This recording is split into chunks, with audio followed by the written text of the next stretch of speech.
This Aderonn Airsoft review is brought to you by AirsoftStation.com.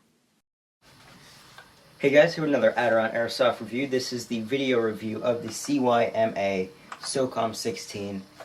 This is basically a shortened version of the M14. You can buy this on Airsoft Station. It comes in 3 different colors. Right now I have the black, as you can see. It also comes in OD green, and it also comes in a fake wood color. So you can get it on Airsoft Station for about $130, give or take a couple dollars depending upon the coloring. They vary maybe $5 between each based on black, OD, or wood. So definitely a sturdy gun. It weighs in at about upwards of 7 or 8 pounds. So heavy gun, not for CQB and running and gunning really fast, but has a nice plastic, but I mean really heavy plastic body. The upper is made of metal and some plastic up there. Has a nice rail on it, which is made of, I'd say, metal, although it's relatively cheap metal. I mean, it's nothing, it's not steel or anything, but still quite sturdy. Comes with a high cap magazine. I think this is 450 rounds or 300 rounds. It has a winding wheel on the bottom, and it also has a slot for a key on it. Hopefully you can see that right there. In the box, what you will get when you buy this, your standard CYMA box. It comes with an unjamming rod, a battery and charger, 8.4 volt battery, a cheap sling. Don't recommend using it. As well as cheap BBs. Definitely don't use those. I think that's about it. It also comes with the winding key for the magazine. Alright, so here I have you all the way zoomed in on the gun.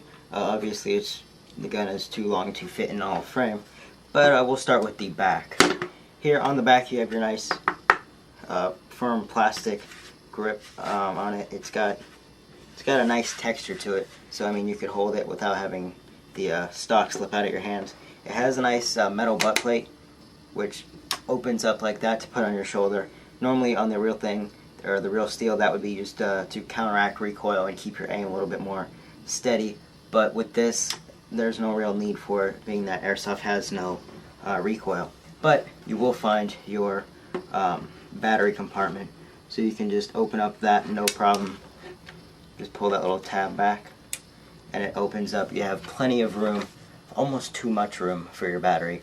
So the gun comes with a small type, although it is quite a large battery. It takes up lots of room.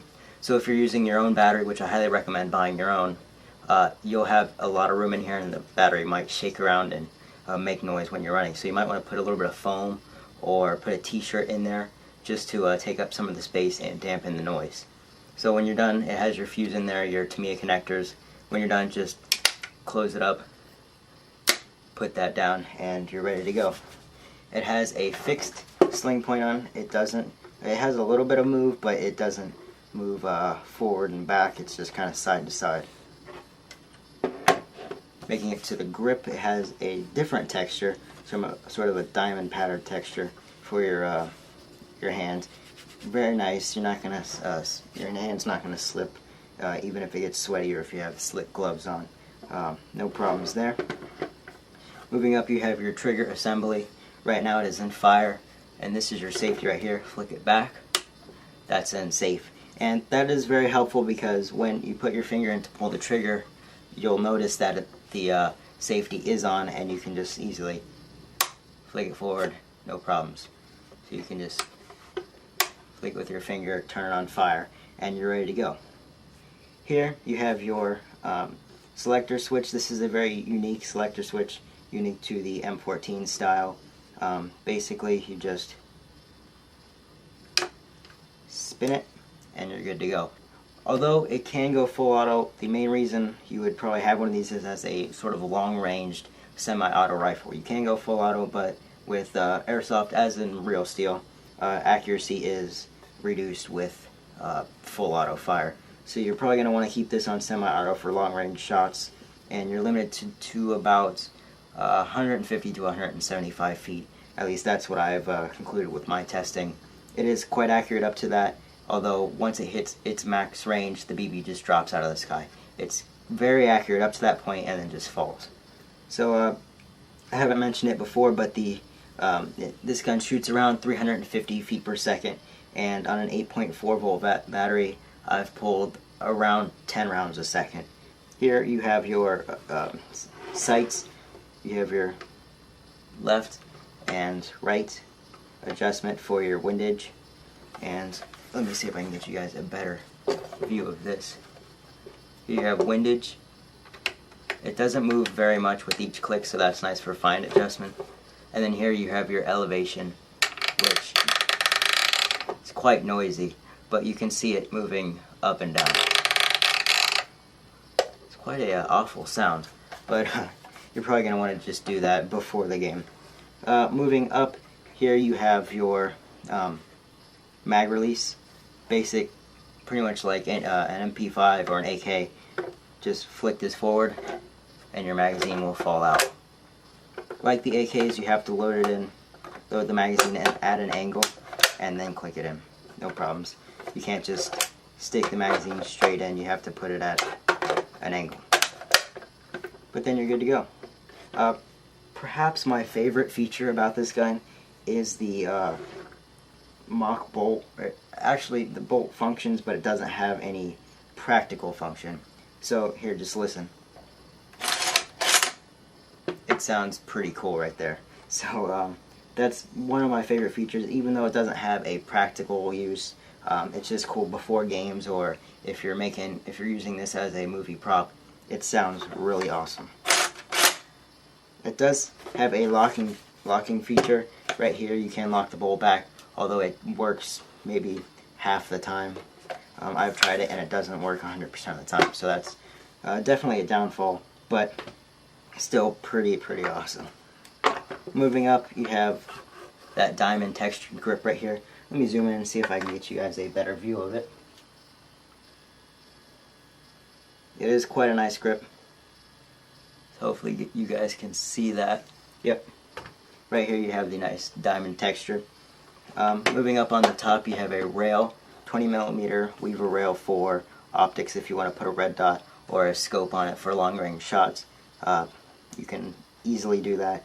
It has screws, so you can take this rail off and replace it if you want, but I don't think you'll have any problems with it whatsoever.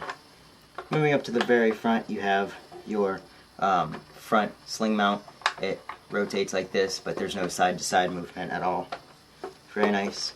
And then here at the top you have your front sight right here, an orange tip. You can probably remove this orange tip, although please do not remove the orange tip unless you're on private property in a registered field. So zooming out, definitely a nice gun. Sturdy plastic, not going to break on you anytime soon unless you repeatedly beat it against a tree for some reason. I don't know why you would do that, but you know, just throwing it out there. Your hop up is right here. I forgot to mention this earlier as we were going by, but it is nicely tucked away next to the magazine. Let me zoom in for you guys. This gives you a nice picture of the winding wheel and the hole to put your the key in to wind up your magazine if you want to do that. Just pull the magazine out, no problem. And here you have your hop up adjustment. So just, you can spin that, and it has a little arrow inside. Just had to check. There's a little arrow inside. You can't really see it right now, but telling you which way to go for hop up and which way to turn down the hop up. So that's pretty much the complete overview of this gun. Definitely worth it if you are looking for an M14 or Socom 16. If the M14 is perhaps a bit too heavy for you, or the barrel's too long for, you know, whatever field you're at, if you don't have that kind of room to wave your gun around. So definitely recommend it for $135, $130, $125, depending upon which coloration you get. But highly recommend it. Airsoft Station, go buy it. Pretty sweet gun. So now I'll see you later. Shooting test is soon to come. This Aderonn Airsoft review is brought to you by airsoftstation.com.